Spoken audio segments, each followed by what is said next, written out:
رات کو برتن صاف نہ کرنے کے کیا نقصانات ہیں؟ جواب اسلامی تعلیمات کی روشنی میں دیں گے اور آپ کو یہ بھی بتائیں گے کہ اس کے بارے میں حضرت علی رضی اللہ عنہ کا کیا فرمان ہے۔ اس کے بارے میں آپ کو آگے تفصیل سے بتایا جائے گا۔ کہتے ہیں کہ حضرت علی رضی اللہ عنہ سے ایک عورت نے اپنے گھر کی پریشانیاں بیان کی اور فرمایا کہ مجھے سمجھ نہیں آتی کہ میرے گھر میں کیوں بے برکتی ہوتی ہے۔ اس پر حضرت علی رضی اللہ عنہ نے دریافت فرمایا کہ کیا تم رات کو برتن دھو کر سوتی ہو یا جھوٹے برتن اسی طرح چھوڑ کر سو جاتی ہو؟ تو اس عورت نے کہا میں رات کو برتن ویسے ہی چھوڑ کر سو جاتی ہوں۔ تو اس پر حضرت علی رضی اللہ عنہ نے فرمایا کہ تمہارے گھر میں پریشانیوں اور بے برکتی کی وجہ یہی ہے، اس لیے رات کو برتن صاف کر کر سویا کرو۔ اس بات سے معلوم ہوا کہ رات کو برتن جھوٹے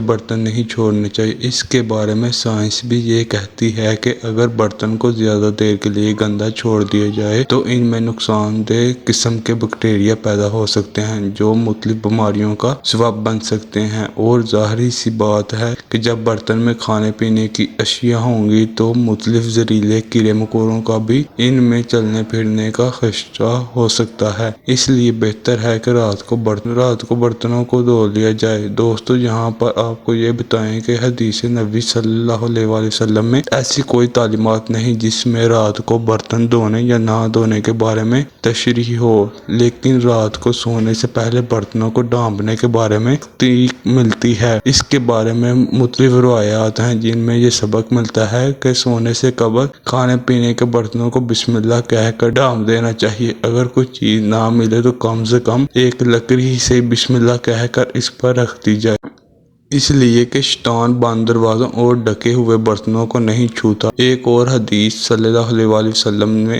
یہ بیان فرمایا کہ سال میں ایک رات ایسی آتی ہے جس میں وبا اور بلا نازل ہوتی ہے اور ہر اس چیز کا منہ بند نہ ہو اور جو برتن ڈھکا ہوا نہ ہو اس میں یہ وبا اترتی ہے۔ کتنی حکمت ہے میرے پیارے نبی صلی اللہ علیہ وسلم کی پیاری سنتوں میں، اس لیے ہمیں چاہیے کہ ان سنتوں کو اپنا معمول بنا لیا جائے۔